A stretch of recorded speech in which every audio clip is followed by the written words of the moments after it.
There was a time when Trump was undeniably a gifted politician in the sense that, he was able to garner a colossal movement to support him. But look, since then, obviously he's drunk with power. Obviously, he's basically gotten away with 91 crimes trying to overturn the last election. He's going full authoritarian right now as we speak. But what's been lost since the 2015-16 iteration of Trump is any sense of normiedom, any sense of that magical touch which makes it appear like, hey man, I'm not like the other Republicans. I'm not going to cut your Social Security. I'm not going to cut your Medicare. We're going to protect your jobs. We're not going to outsource your jobs. You guys remember 2015, 2016, debating with Hillary Clinton. Hey, she's responsible for NAFTA. Her and her husband, they support NAFTA. NAFTA, we got the middle class in this country was destroyed. You remember all that stuff. So he tried, at least rhetorically, to break from the Paul Ryan, George W. Bush, Mitt Romney version of Republican politics, right? But since then, it literally goes like this. The order of his campaigns, how good his campaigns were. 2015-16 was the best one.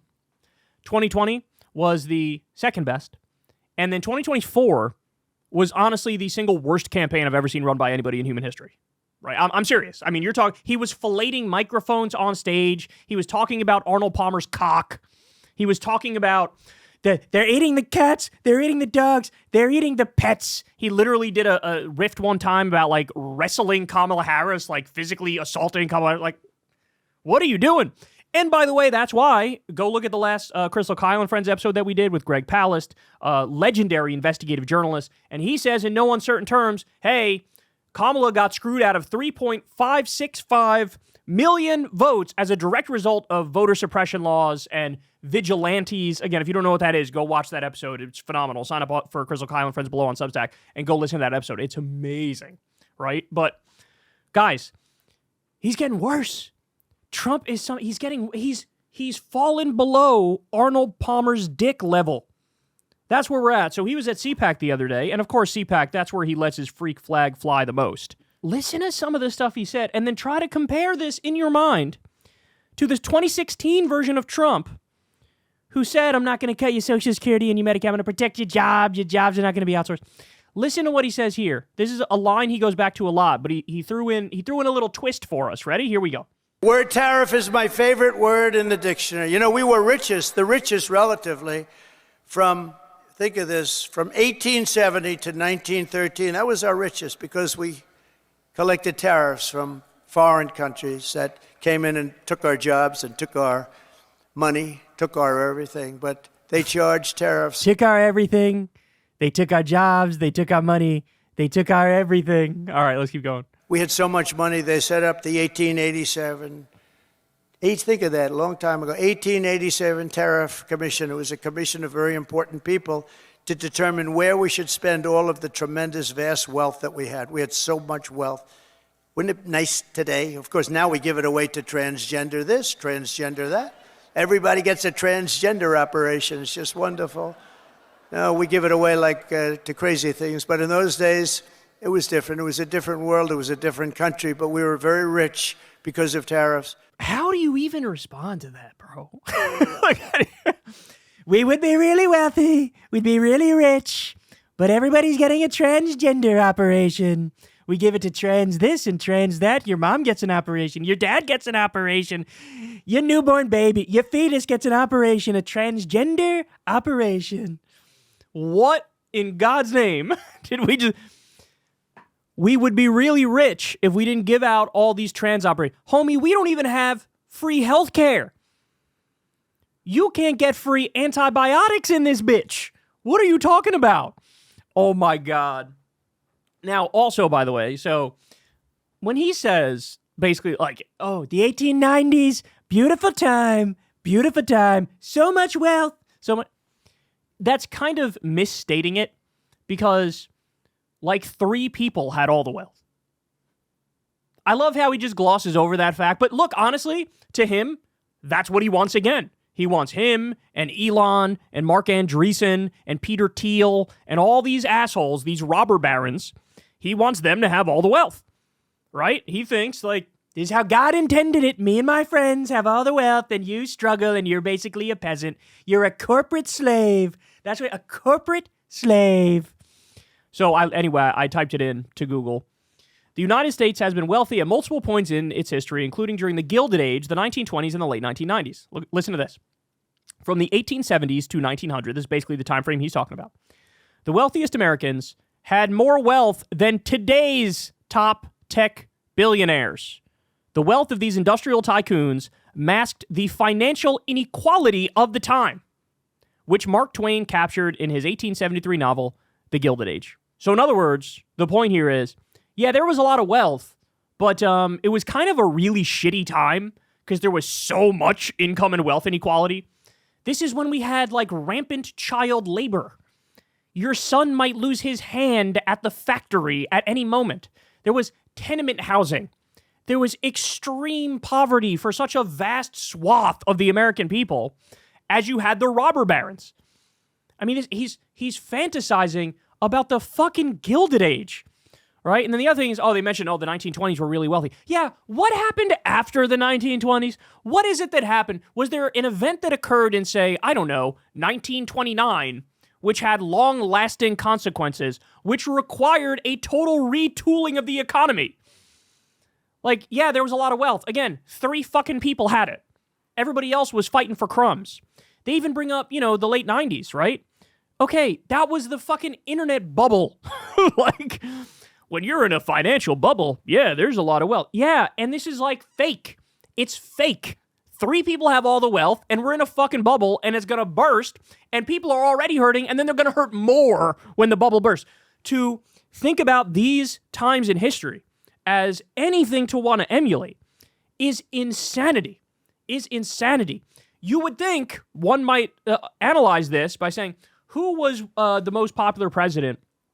Hey, was there a president who won 4 elections straight, who had 80% of the House and 80% of the Senate and was beloved by the American people across the political spectrum because he delivered jobs for them, he delivered a social safety net, he delivered a fair economy, he led to what's called the golden age of economic expansion because we had a regulation to make sure there weren't abuses and the wealthy didn't get all the money?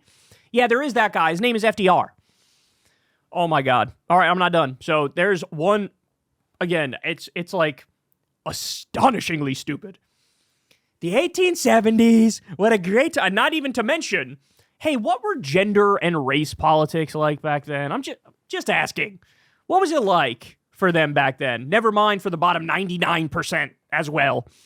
But it's all the trans operations. We'd be so wealthy if we just had tariffs and stopped giving out all these trans operations. Oh my God. Oh my God. It reminds me, remember when he said, there was this line they went with for like a week, but then everybody laughed it out of the room? Medicare for all is Medicare for none. No, it's quite literally the exact opposite. Medicare for all is Medicare for all. Like, what the fuck? Oh my God. I'm going to lose it. How does anybody look at this and go, yep, that's the guy? Like, how? All right, here we go. I got one more for you. So I told you he lost it. He lost a step, right? He hasn't lost a step. He lost all of his steps. We are beyond Celtics Shaq here, okay? Same speech at CPAC. Listen to what he says about the CFPB. This is wild, bro. And at the ultra-left CFPB, which was terrible. So many people have been hurt by that. I used to get calls from lending officers, from owners of small banks, and they were almost crying. What they did to those people, they destroyed them, put them out of business. It was established by Elizabeth Pocahontas Warren. Does anyone know? Remember the Pocahontas scam? I'm an Indian, therefore I'm entitled to be a senator. Homie literally said, the heads of the banks called me and they were nearly crying. They said, sir, this is so bad for us. This is so bad. You are telling on yourself. By the way, here's my reaction to those stories. Good. I want them to cry more. These people are the problem in our country.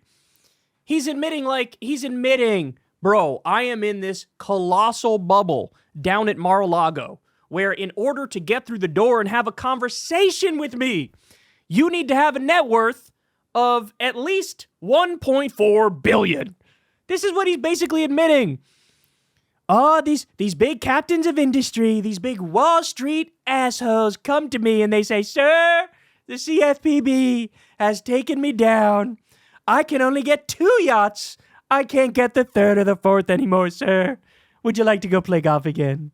Oh my God. And by the way, as this person points out, the CFPB only regulates banks with more than $10 billion in assets, i.e. it does not regulate community banks. He goes on to point out, a worthwhile addendum below, the CFPB does not enforce rules against small banks, but it does in some cases set the standards. Yeah, I file that under the good category. Remember, guys, the CFPB is a government agency which has returned over $20 billion to Americans who were defrauded by big financial institutions. They are, this is why we call them, the anti-scam police.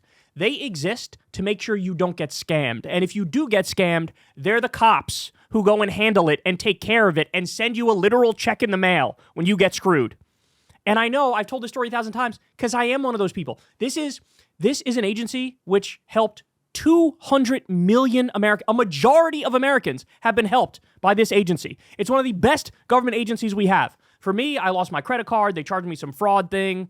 They asked me the day after, like, hey, would you like some fraud protection to make sure there's no problems if you lose your credit card again? I was hungover. I was like, yeah, sure, why not? Costs like an extra 10 or 20 bucks a month. Cut 2 years later, I get a check in the mail for hundreds of dollars. I think it was 400, maybe even more, where check directly from the CFPB where they said, hey, there was a letter. We did an investigation, and come to find out, this credit card company, I'll put them on blast. It was Discover. This credit card company didn't actually have any identity theft protection or fraud protection. They were scamming you and just stealing 10 or 20 bucks for you every month since you signed up for this. If it wasn't for the CFPB, they would have just stole that money from me, right? And many of you probably have, if it helped 200 million Americans, many of you, or perhaps your parents or your siblings, have similar stories. And now he's fucking bragging about killing that agency. When I say washed, it doesn't even begin to describe how immensely washed he is. Homie's so washed, he owns a chain of car washes. Like, what are we talking about here? This is your speech at CPAC? This is your speech? We love the Gilded Age. We love the robber barons. We hate the trans people. All those trans surgeries are making us poor. And by the way, the Wall Street guys were crying on my shoulder, and I burped them. I burped them and said, you're special. Would you like me to powder your bottom? Oh, my God. Oh, my God. Jesus Christ. I go back and forth on a daily basis. Who's worse, Trump or Elon? I lean a little towards Elon, but every time Elon proves how he is a menace domestically and he's slashing cancer research for kids in the Department of Education, all these horrible things, Trump the next day will come out and be like, let's find another country to invade and steal.